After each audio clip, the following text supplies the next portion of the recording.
Welcome to Exposing the Hidden Reality. I'm Annette, career reinvention coach and caffeine-powered human.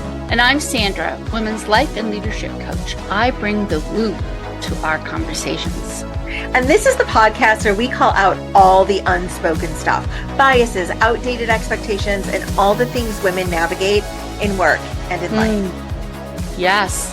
We bring to light what we see happening. Smart, capable women stuck in the same patterns because no one really talks about what's going on. We'll bring some difficult truths. Welcome, insightful experts. And sprinkle in a little chaos and fun. It wouldn't be us if we didn't, right? True. So whether you're walking the dog or tuning in during your commute, we're glad you're here.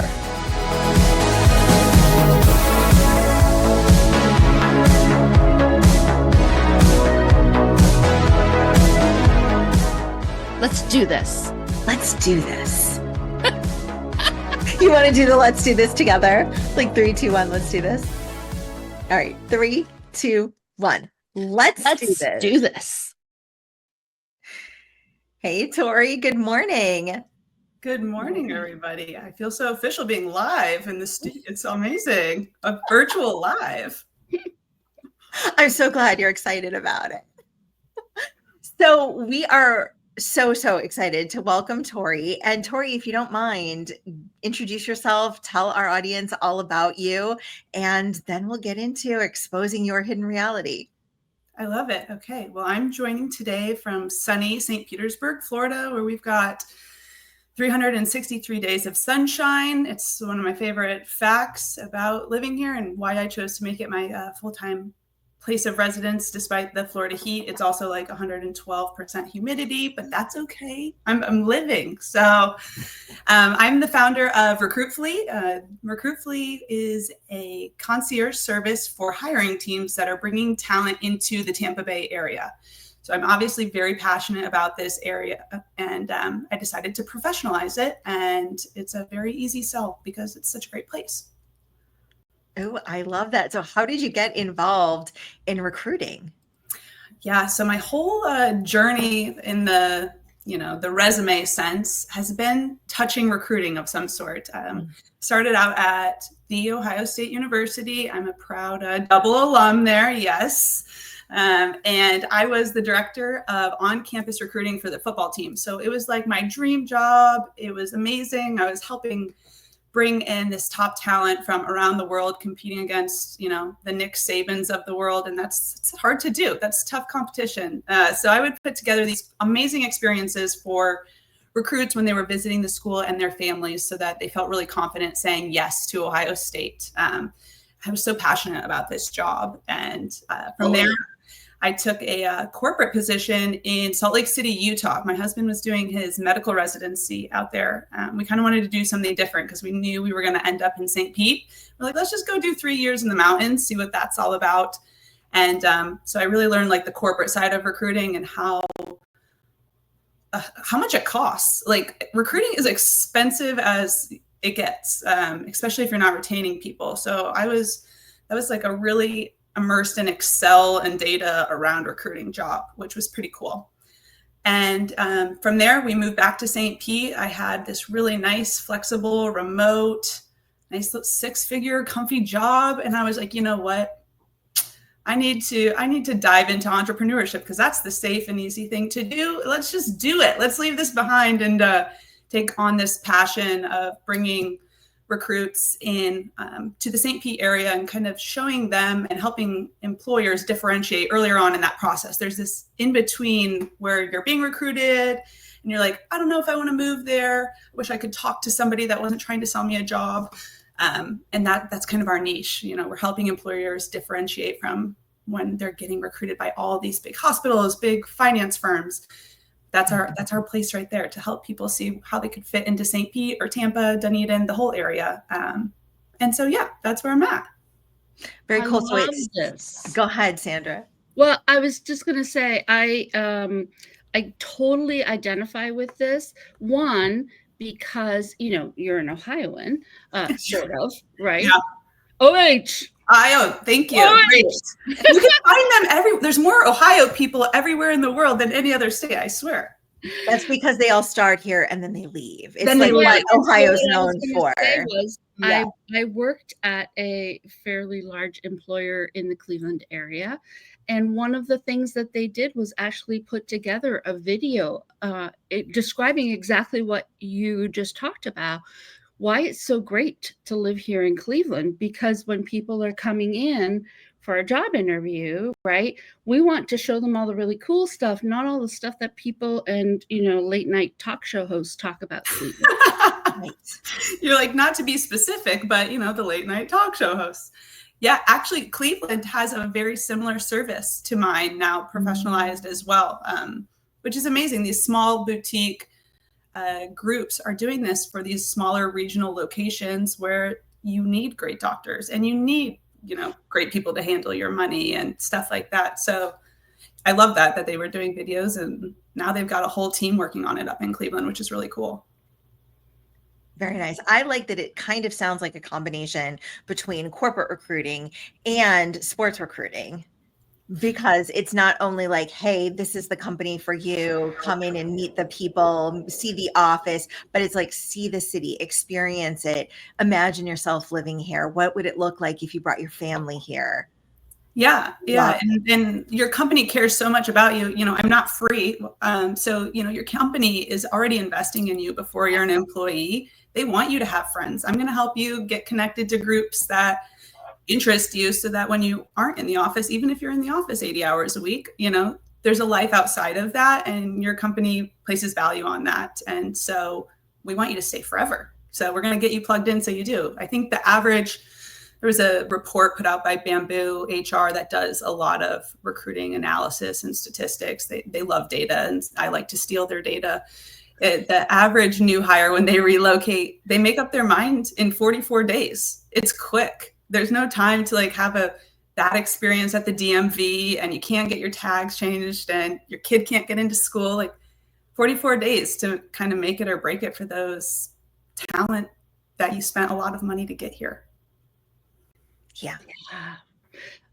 So I've relocated corporately twice. And so I completely understand what you're talking about in terms of there's an adjustment process, right? And you just kind of take it for granted that you know what you're supposed to do, where you're supposed to go, who you're supposed to talk to. And then, if you're the spouse of the person who's transferring, there's sort of this void, right? Because you haven't yet developed your group. Totally. Yeah. And how do you make friends? How do you make this move about you a little bit too? Not in a selfish way, but you're the other half there. How do I get connected? And yeah, I've been a relocation fail twice, I like to say. One when I was really young. My mom and I moved to Pennsylvania, Philadelphia, and we were there for 10 months. And we were like, we don't know anybody here. This is lonely. This is isolating. And we didn't really know how to navigate it. It was just my mom and I was in 4th grade. And I remember being like, yes, we failed at this. Let's get back to Ohio. And that's a bad sign if you're excited to go back to Ohio. So that's a fail. Okay. And then as an adult, I moved to Houston by myself. I was like, you know what? Let's go. I'm a big girl job. I don't care if I don't know a single soul in Houston. And I stayed on until my 364th day when my contract didn't have me paying back my relocation bonus. And I moved to I already had a job lined up because in Ohio, I went back to Ohio again. I'm like an Ohio fail. I don't know. Yeah. I moved back to Ohio because it's what I knew. There was the community there, and I couldn't figure it out in Houston. I was so isolated, and I worked with a lot of people that weren't the same age or, were in a different lifestyle than I was. And so, it's okay to fail at relocating, but I'm here to help limit some of those failures. Save you the relocation fee bonus, because those aren't cheap anymore. No. And I didn't realize that so many companies were still relocating people. As a career coach, I don't see it that often in packages. Of course, it's something you could negotiate on, but I don't see it that often. And I find that some companies are very concerned about paying that because they're concerned that the investment won't pay off. Totally. Yeah. There's a lot of different ways I've seen it in contracts, both personally and in speaking with people that are making these big career jumps and moving where they know. And, sometimes it'll be a certain amount. They'll spread it out where you can only pay X amount back if you're not there for 3 years. These contracts are getting longer and longer of how long you have to stay there before you're kind of off the hook. Similar to like an education reimbursement bonus. I see that a lot in the medical field. These doctors want to pay off these student loans and they're like, yeah, we'll pay them off. It'll be 10 years as long as you're with us. And you're like, 10 years, good God. I haven't even stepped foot into this hospital. How am I going to commit to 10 years here? Mm-hmm. So yeah, it's interesting how contracts are structured now to kind of, I think companies have been bit by the relocation and how expensive it is. Yeah. Yeah. So talk to us. I'm kind of curious about being a recruiter in the sports industry, and if there was any sort of challenges there for you as what I assume is a woman in a male dominated industry. Yeah, absolutely. I think there was 3 full-time women in a building of about 125, 130 men, because the football team is huge. That's a big roster. You've got 10 position coaches and they have 50 interns each, and finding your way, you definitely gain a layer of skin that, you kind of course up a little bit. And it was interesting because a lot of people, you kind of had to navigate like, oh, you're just a girl. What do you know about football? Mm-hmm. You've never played football. And I'm like, I'm not here to coach you on football. I don't care how fast your 40 time is. Just like in the role I'm at now, I don't know anything about healthcare. I don't care what your MCAT score was. My personality, my forte is helping you feel good where you're at, making sure you're connected in the right spaces. In college athletics, how are you going to pick your major?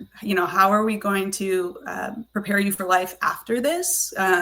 Because that's a huge part of our recruiting sell is there's a life after this. So we need to make sure that we're set up for that. So I think a lot of times I broke down that barrier after years of learning how and years of being offended. Honestly, I'd be like, what do you mean I'm just a girl? You kind of have to shake that off. But telling people what you do and where your expertise actually lies, I feel like humbles in a nice way people quickly. Yeah, of course I don't know anything about X's and O's and I don't care to. And also you guys smell like you all need to shower if I'm being honest. So, it took me a while to lean into that of like, it is powerful to tell people what you don't know and be okay with that. I have no interest. But here's where I'm amazing at this part. And this is where I'm passionate about. And here's where I can help you.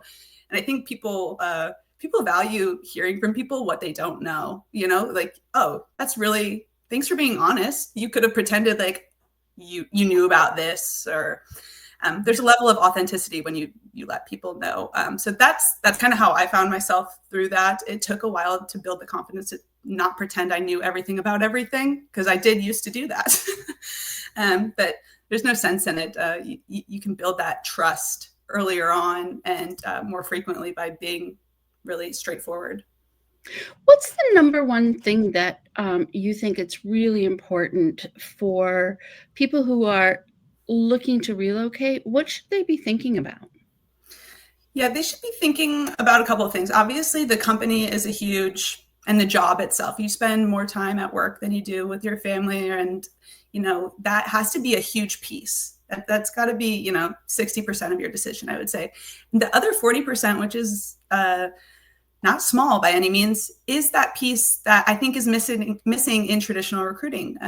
Where will my kids fit into all this? Are my kids going to grow up and resent me for moving them as a sophomore in high school? There's very human things in relocating that get glossed over because they're kind of uncomfortable. Yeah, maybe your kid will be really upset. My wife has an amazing career. My husband has an amazing career here. How am I going to get, hurdle that bridge? My family lives close. They help with the kids. How are we going to move away from family? So there's this human element that I think we're encouraged almost to ignore because we're bettering ourselves, we're bettering our careers, we're doing what we're supposed to do. But it's not sustainable if you're ignoring that 40%. So I think an emphasis on making sure you think through that decision, and making sure you know where you're going to go for those things when you're moving will make that transition so much more seamless. I tell people when they're relocating with kids, have your kids tour the schools and help you pick one. Let them be a part of this decision. Bring them on board. That way it doesn't feel so much as like being forced versus, I'm a part of this decision-making process. Even if you ultimately make the decision, they were there for it. So I think that 40% of life that we push down because we're climbing the corporate ladder and being, the strong, hardworking people that we are, that people want us to relocate because we're so good at our jobs. I think that 40% is what is missing. And it can really, you're just going to end up leaving or hating it or, all those types of things. And I feel like that's such an important realization. I have young adults and they're all about, hey, I'm going to make all this money and I'm going to have all this prestige and I'm going to, be at this position. And I keep saying to them, make sure it's something that you love to do in a place you want to be, because all that other stuff. So you're right. We eventually get there. It's just a process. Yeah. And oftentimes we're not thinking. Find something where you fit, like you're talking about, like you're coaching your kids, you'll get those titles, you'll get that prestige, you'll find your niche, and all those other things around you just keep you in alignment towards that. If something's misaligned in your personal life, are we pretending it doesn't cross over? I think a lot of times we do pretend. I sometimes I go in and I smile. I rear-ended somebody today. There's this crossover between the personal and professional that let's stop pretending they don't cross over with each other. They really do. And if you're aligned in one, it's so you can be aligned in the other a lot easier. Mm-hmm. Yeah. So tell us, because I'm so curious about how this works. So the actual company, the healthcare firm, let's say there was a healthcare system, they are the ones that contract with you. Yes. And then you act as that liaison almost, right? And you make sure that the candidate that hasn't quite yet accepted feels comfortable, confident, or are you brought in at like, oh, they accepted the role and now you're going to make them feel comfortable and confident? Tell us more about it. Yeah, that was actually, it's like you teed me up perfectly. I have two parts to the service. Obviously, I would love it if you went with both. That'd be the ideal experience for your candidate, but it's broken down exactly how you said it. There's the pre-hire portion where you have a candidate that's interested. They're coming in for an on-site visit and they want to spend some time in the area. I get to know them virtually a little bit and find out what are our pain points? What do we like to do? What do we need to see to make you feel comfortable while you're here? And I put together their on-site experience. So it's weaved in with their interview schedule and everything that they have with the healthcare group, let's say, and then the personal life. So we weave that together. Sometimes these are really quick trips. So these are very intentional visits. After that, there's the post-hire experience where, hey, I have this great gal that we just hired. She's moving from Minnesota, doesn't know a soul. It's that white glove concierge service. We're going to get her up to speed in the community. We're going to get her enrolled in the shuffleboard club. We have all these cool things in St. Pete. We're crazy. We have like the world's largest shuffleboard club, and it's amazing. But we're going to get her plugged in so that we'll introduce her to people. How do I make friends? We're going to at least introduce each person that goes through our post white glove concierge service to 3 people. Now they know 4 people in the area and everybody that they work with. So we're just like building these connections for them. We're going to connect them to a realtor that isn't going to let them buy a house in a flood zone. All these vetted, preferred people from a local, from a girl that deeply cares about the area that, has experience going through these things. So it's that 2-part piece that really makes the whole experience of, you really want to live here? Okay, you're here. You're really going to flourish here now. I love that. Wow. What a great, I'm just thinking about what a great experience that would have been.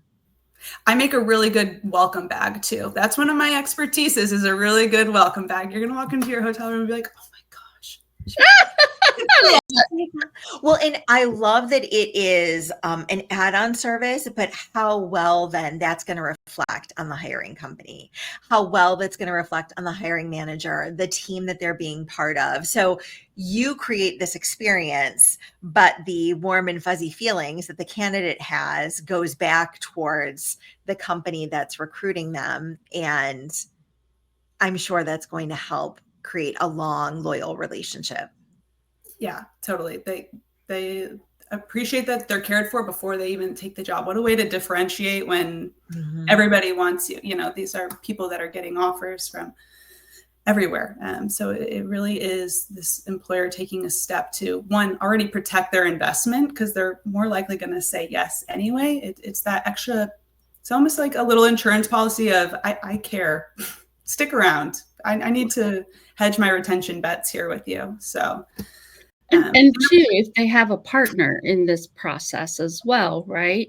Yeah. Catering to the partner and making the partner feel, or the children feel like, A, I'm part of the process. B, my needs are being addressed and assessed. And I feel like I'm not going to have to, I'm not going to get dumped and try to figure this out while my partner's at work all day trying, and, what percentage of your people end up having a partner that's female as opposed to a partner that's male? Yeah, that's an interesting question. I need to have better data on myself. Most people, I would say 100% of candidates that come through are moving with someone. And that could be, a lot of candidates move with their dog. Like everybody has a dog these days.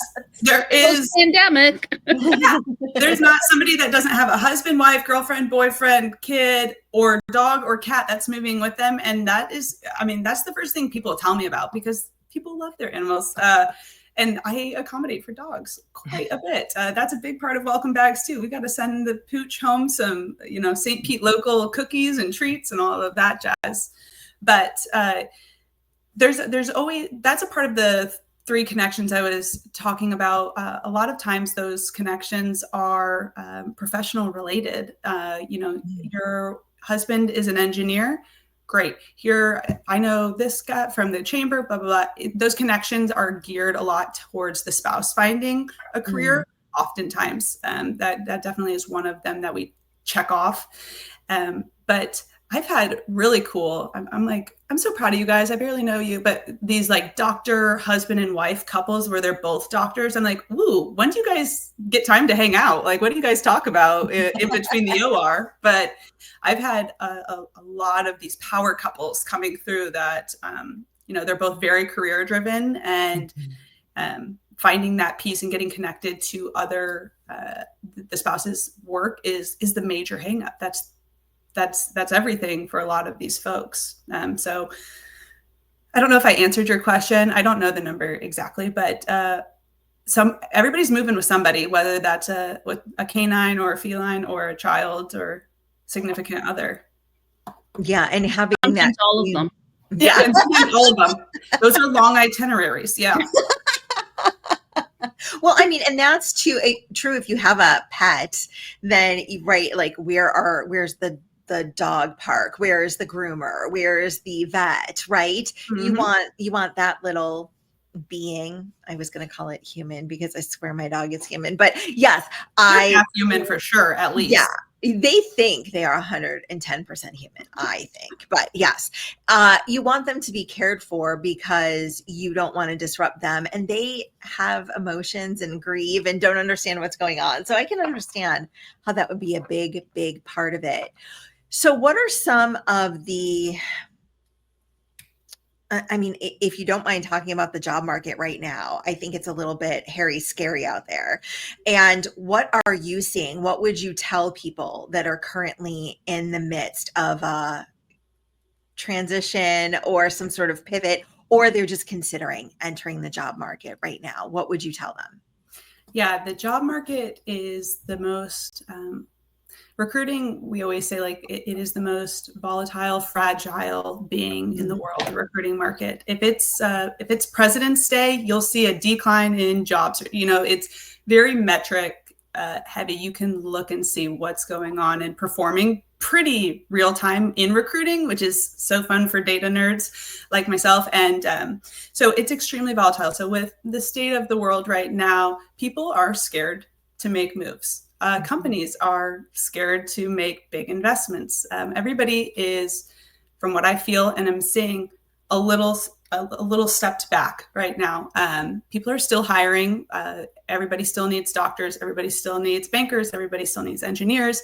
But the hold on money right now is a little tighter, which, I mean, money is always tight.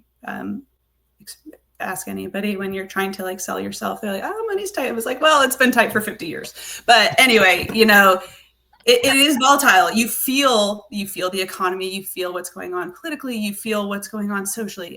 In recruiting, it's just such you feel everything heavy. So job seekers entering the market, what would you do to differentiate yourself?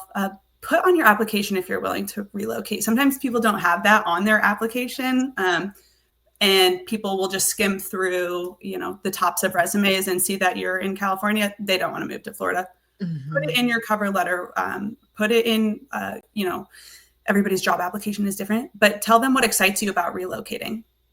As a recruiter, I want to kind of pick people that I think will say yes. So tell me why you're going to say yes to me in the beginning parts. I want to relocate to Florida because I am sick of the doom and 8 months of overcast in Ohio. Boom. I'm probably going to interview you. You've told me why I'm getting an Ohio application, XYZ. So just be straightforward and forthcoming with your application. If you're considering that move relocation wise, I think it's really important to note it somewhere, why the move, because some people just sift right through them. If you're not in state or within 20 miles, it's an easy disqualifier for a lazy recruiter or for a recruiter on a budget. So that is something that I would really do. I think, interestingly enough, I've been reading a lot on LinkedIn. There's a movement towards having almost a portfolio or a video to share, which would make me a little uncomfortable, even though I'm on a live podcast right now.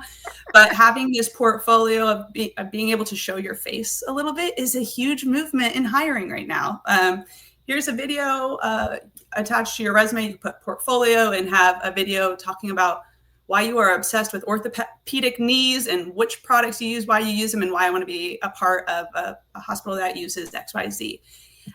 That's the way we're moving. And it's so interesting to see that as people want to differentiate themselves. So those are two of the things that have been kind of trendy, top of mind in the marketplace right now, because we do feel it. We feel it here first. For me, it's first. Other people might have different indicators, but.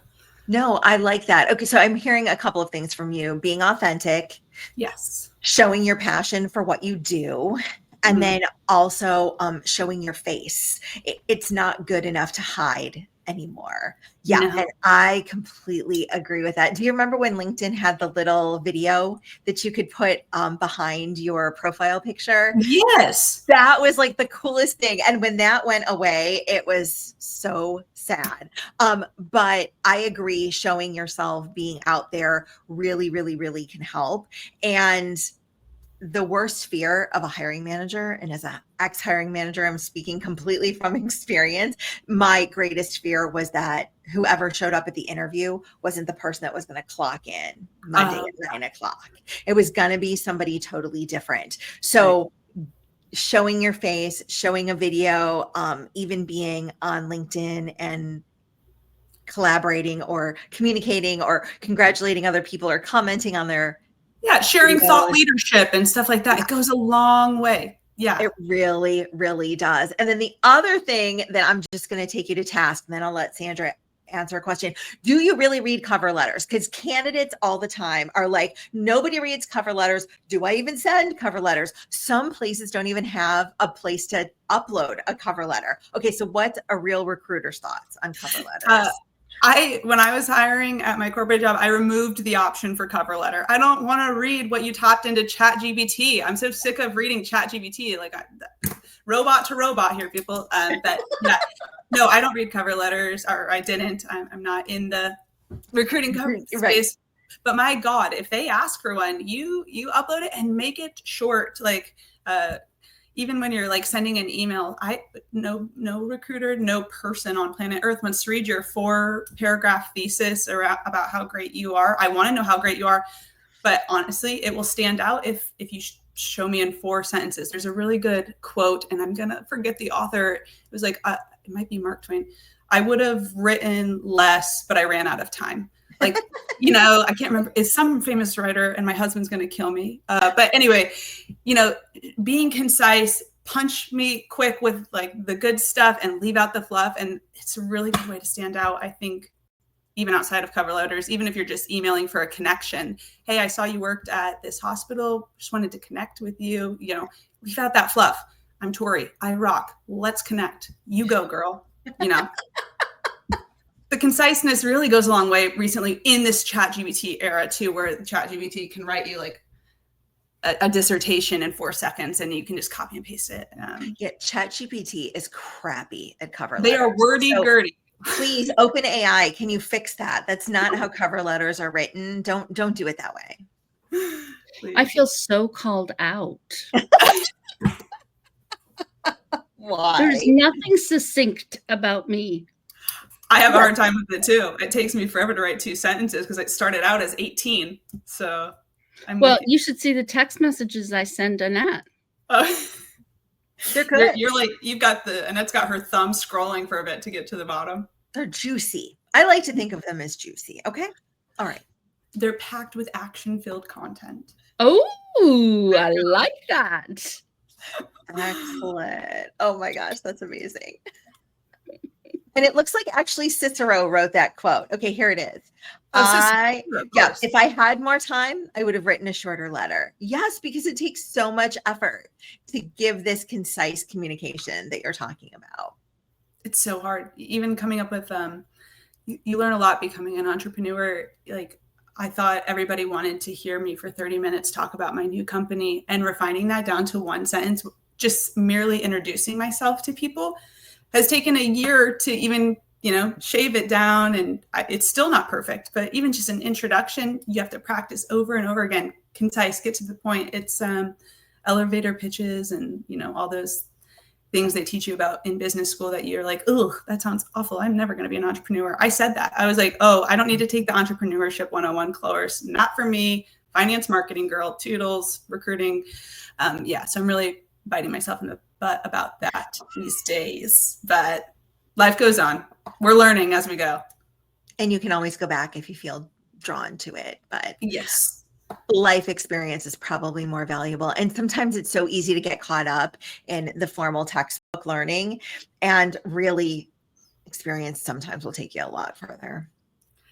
Yeah, I got a business mentor last year as I was getting this off the ground. It was still behind closed doors, just, doing pro bono work and getting instant feedback. And my mentor and I were employing the quick startup method, where you just throw everything out as quickly as possible. That way you get instant feedback and you don't dive too deep anywhere and spend all this time or money in one particular area before you get all this valuable feedback back, which sounds great. And then you start getting feedback and you're like, oh, I stink at everything. This is a lot of feedback. Thank you, everyone, for your feedback. It's a lot. My company is called Recruitfully, and we're going through a name change and a rebrand that I'm so excited about in the beginning of September. I'll be sure to share it with you guys. It's really exciting. But the name Recruitfully, I thought I was a genius. I help companies recruit fully. No, everybody thinks I'm a headhunter. Everybody thinks I'm a recruiting agency. And so luckily I didn't spend all this bajillion dollars into, the branding around Recruitfully and everything, because now I've received all this intense and sometimes harsh feedback, and channeling that positively. And so we're going through a big rebrand, a big rename, and now I can invest wisely in this So yeah, the learning on the go, I don't know how I got here, but the learning on the go and this real life experience is so real and so valuable. And it's okay to kind of like mess up and fail. I'm learning as a perfectionist, it doesn't feel good, but it's important in the process. I think that's so interesting that you get the feedback that people think that you're a recruiter, and that you were thinking of Recruitfully, because I thought it was a play on thoughtfully. Ooh, you're the first person. You're quick. You've got wit to you, Sandra. Like our level, you know, it's I like that. Yeah, everybody assumes for my ego. Yeah. I get so many emails about, you know, hey, can you help me find a job? And I'm like, well, and yeah, I can try. I can definitely connect you to somebody, but I'm not, you know, everybody assumes I'm a for-fee headhunter or something like that with the word recruit. And I can say it because I, you know, worked in the recruiting industry for a while, and so did Annette. Like sometimes recruit or recruiter or recruiting doesn't always have the most positive connotation when people hear it. You know, sometimes you get this slimy used car salesman picture in your head, for better or for worse. I'm like, no, I'm really nice, I promise. But you know, you see them thinking like, oh, this is a commission check. They just want to hire me and then they'll forget about me. Be that not true at good organizations and with good recruiters. But yeah, looking back in hindsight, the word recruit doesn't make sense in my name. It's got to go. It's out. So. Well, I'm wishing you success with that. That is a big change, and that's so hard to do. Yeah.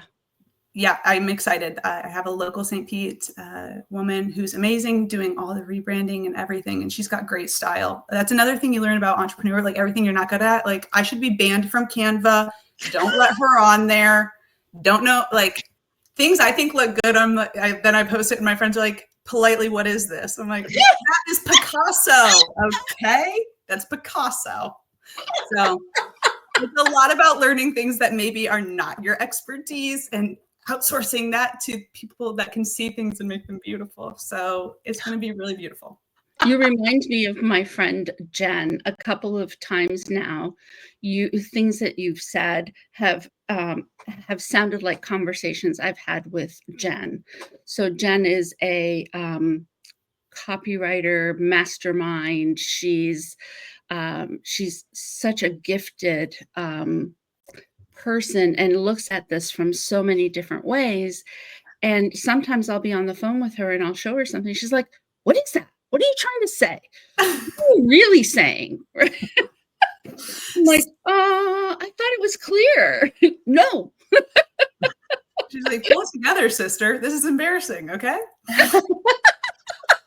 Well, she does it very nicely, but you know, the end result, and I appreciate that, you know, like, yes. Because I don't want the confusion. That's sort of the problem, right? It's like, oh, okay, thank you for pointing that out, right? Yeah, it's a lot harder to give somebody critical in nature feedback that's going to benefit them. It's so much easier to be like, Sandra, that's a beautiful post. I totally get it. That makes a lot of sense. And in the back of your mind, you know, you've done your friend wrong. Nobody gets it, you know, and it is a level of care to give real critical feedback because you don't know how it's going to land. You can say it as gently as you can, but I respect people that give the attention to making it better. Like, I don't know. I used to, younger, I would be offended. Like, I spent so much time on that, you know. They went out of their way to give you this critical feedback, and it's a lot harder to do than it is to say, good job, Tori, stamp of approval, on to my next task, you know? So it is important. I shouldn't be allowed on Canva either, just so we're clear. There's a lot of people that shouldn't be allowed on Canva. And if we're self-aware, you know, we're doing our part. But yeah, you can see it now. You can see Canva now. If you're scrolling, you're like, Canva, you spent 1 second on that. You spent negative seconds on that. You should delete that. Yeah. It's a lot easier to identify now that we have an eye for it and everybody's in Canva. It's great and useful, but I'm not allowed on it. I've blocked myself. It doesn't even bring it up on her computer. She can't even put the URL in. It's like, no, this doesn't exist. Enter the password. I'm like, oh, don't know. I grew up in IT, right? I spent 30 years of my career in IT, and I remember when I became an entrepreneur thinking, oh, I can build a website. There's nothing to this. I'm a smart girl. I know IT. Yeah, that idea quickly went out the door. Yeah, you're like, oh, SEO and all kinds of coding. Oh, yeah. Yeah, I still have PTSD from WordPerfect back in 2017. Yeah, I dabbled around on not WordPerfect. WordPress. Yeah, I was gonna say I also have PTSD. I felt like I was like coding. I was like -J break. This is gonna combust. Yes. Break the internet in not a good way. Not in a good way, and actually not in the other way either. Oh my gosh. So I think that's so important for people to understand what you're saying is that we start a company or we start on a mission to provide a service or a product because it's something that we really believe in and something that we're passionate about. And then the act of actually becoming a business owner around us, around it, pushes us into this realm of having to explore different aspects of what it means to really launch this product. And oftentimes we're in the position, especially as we just start out, of doing things that are not our forte. And having both the courage and the self-awareness to step back from those things and engage others is so interesting. I'm wondering if you found that process easier than you expected it to be, or more difficult.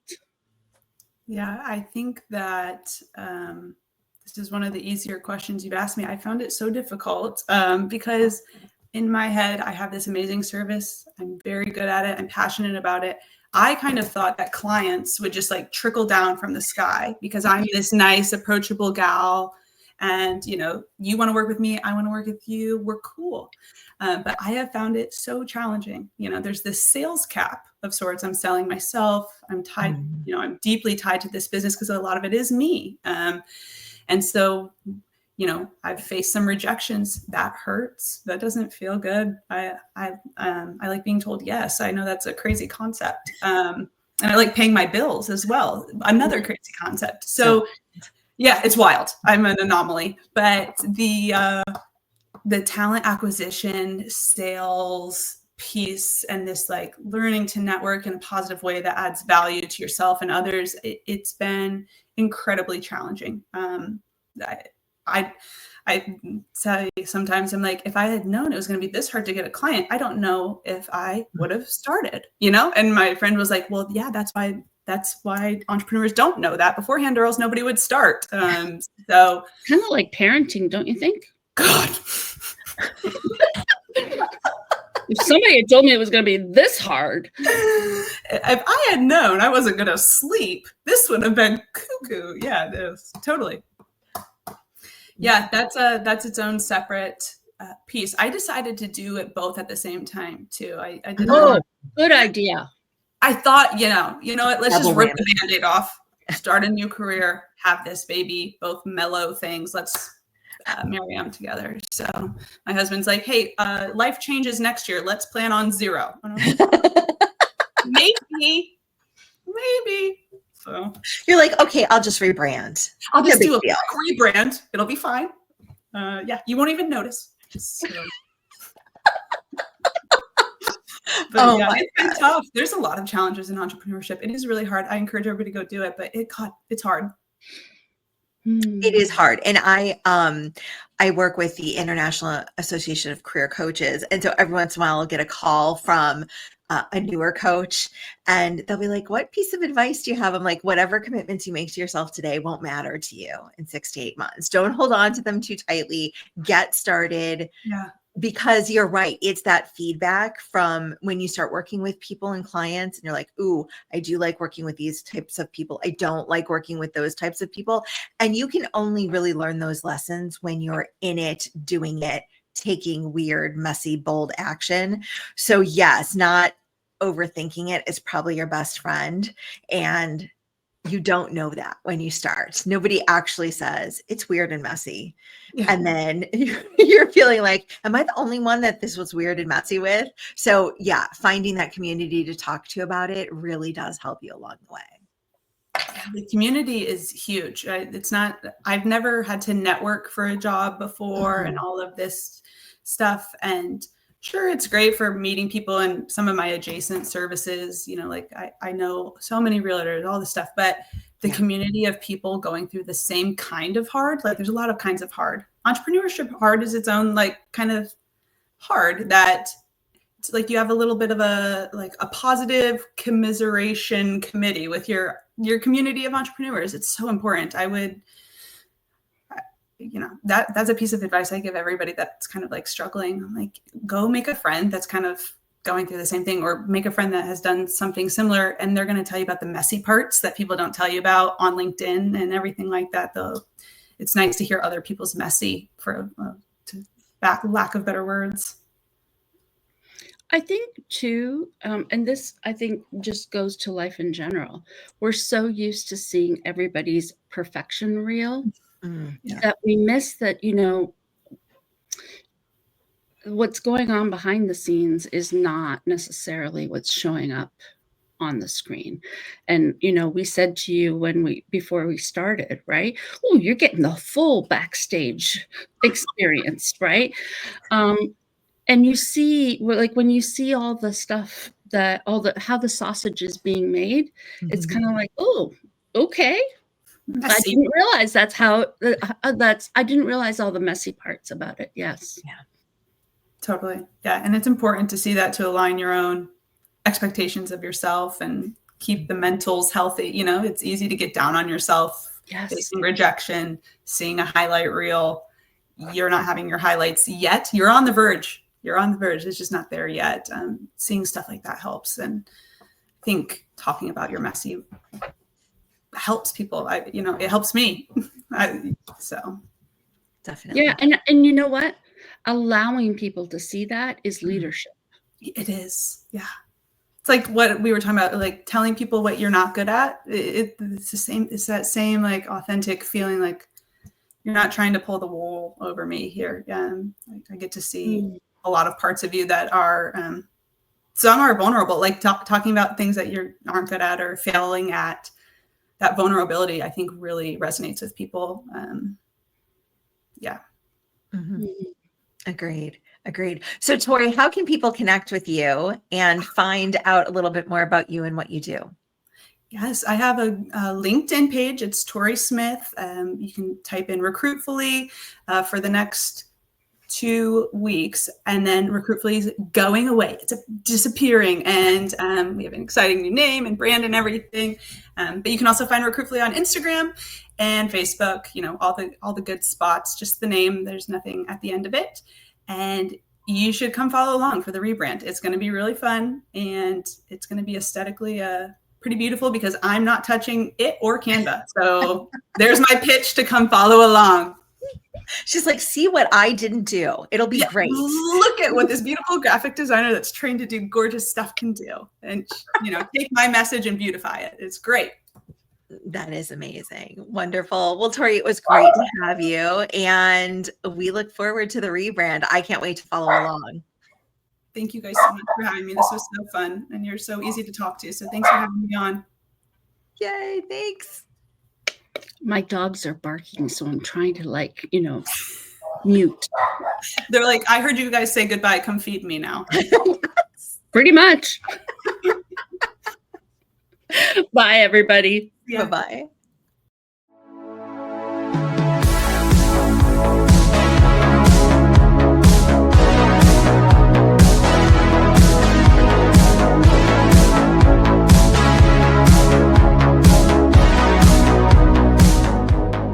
That's a wrap on this episode of Exposing the Hidden Reality. If something hit home or made you snort laugh, tell us. Seriously, we love hearing from you. Message us, tag us, or send us coffee.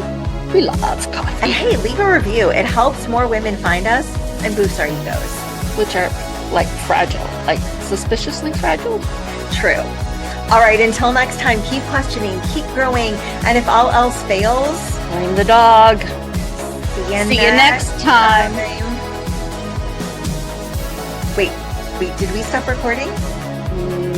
No, we're still here. You have to push the red button. Red button. Cool. Just eternal podcasting. Bye. Bye.